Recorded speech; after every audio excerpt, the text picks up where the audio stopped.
ॐ श्री शाम्ब शिवाय नमः। ॐ श्री गणेशाय नमः। अथ सप्तमोऽध्यायः। 7वां अध्याय। महर्षि मेधातिथि की यज्ञाग्नि में संध्या द्वारा शरीर त्याग, पुनः अरुंधति के रूप में यज्ञाग्नि से उत्पत्ति एवं वशिष्ठ मुनि के साथ उसका विवाह। ब्रह्मा जी बोले, इस प्रकार भगवान सदाशिव जब संध्या को वर प्रदान कर अंतर्धान हो गए, तब संध्या वहां गई जहां महर्षि मेधातिथि थे। वहां पर भगवान सदाशिव की कृपा से उसे किसी ने नहीं देखा। उसने उस समय तपस्या के विषय में उपदेश करने वाले उन ब्रह्मचारी का स्मरण किया। हे महामुने, वे ब्रह्मचारी वशिष्ठ मुनि ही थे जो ब्रह्मा जी की आज्ञा से ब्रह्मचारी का रूप धारण कर संध्या को तपस्या के संबंध में उपदेश करने आए थे।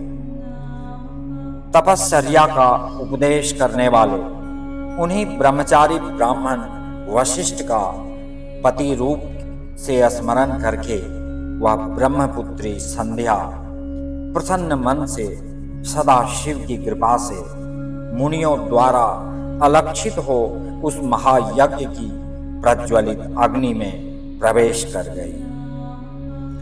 उसका समस्त शरीर पुरोडाश के समान तत्क्षण ही जलकर राख हो गया, जिससे अलक्षित रूप से पुरोडाश का गंध चारों ओर फैल गया। पुनः सदाशिव की आज्ञा से अग्नि ने उसके शुद्ध शरीर को भस्म कर सूर्य मंडल में प्रविष्ट करा दिया।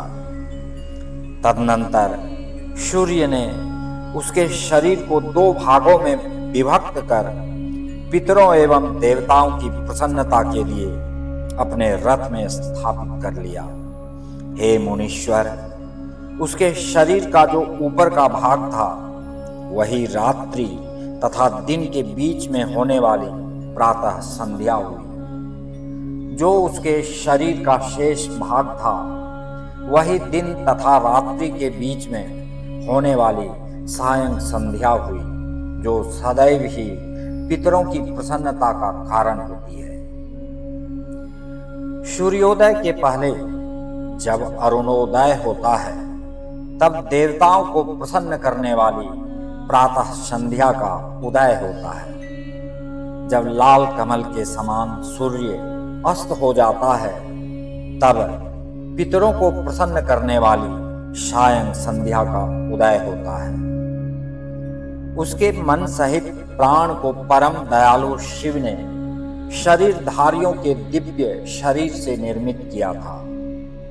जब मेधातिथि का यज्ञ समाप्त हो रहा था, तब उन्हें देदीप्यमान सुवर्ण के समान कांति वाली वह कन्या यज्ञाग्नि में प्राप्त हुई।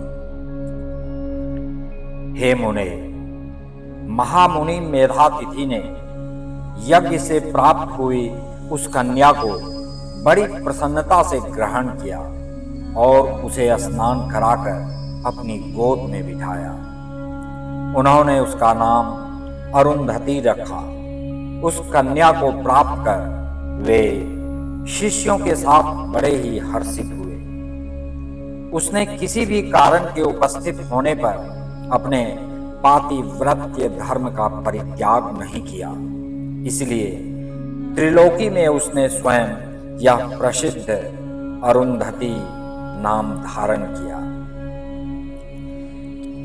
ब्रह्मा जी बोले, हे सुरर्षे, यज्ञ समाप्त करने के उपरांत वे मुनि कन्या रूप संपत्ति से युक्त हो अपने शिष्यों सहित अत्यंत कृतकृत्य होकर अपने उस आश्रम में उसका लालन पालन करने लगे।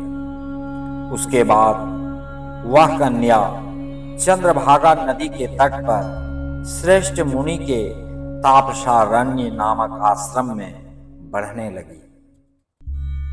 वह सती 5 वर्ष की अवस्था में अपने गुणों से चंद्रभागा नदी तथा तापसारण्य को पवित्र करने लगी।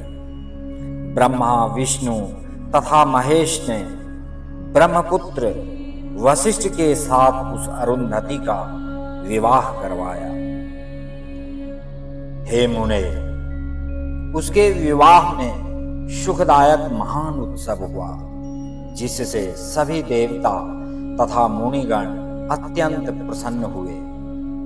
उस विवाह में ब्रह्मा, विष्णु तथा महेश्वर के हाथ से गिरे हुए जल से क्षिप्रा आदि 7 पवित्र नदियां उत्पन्न हुई। हे मुने, साध्वी स्त्रियों में सर्वश्रेष्ठ महासाध्वी वह मेधातिथि की कन्या अरुंधति वशिष्ठ को पति रूप में प्राप्त कर अत्यंत शोभित हुई। हे मुनि श्रेष्ठ, उससे शक्ति आदि श्रेष्ठ तथा सुंदर पुत्र उत्पन्न हुए।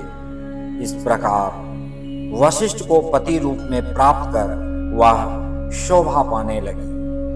हे मुनि सत्तम, इस प्रकार मैंने संध्या का चरित्र कहा, जो अत्यंत पवित्र, दिव्य तथा संपूर्ण कामनाओं का फल देने वाला है।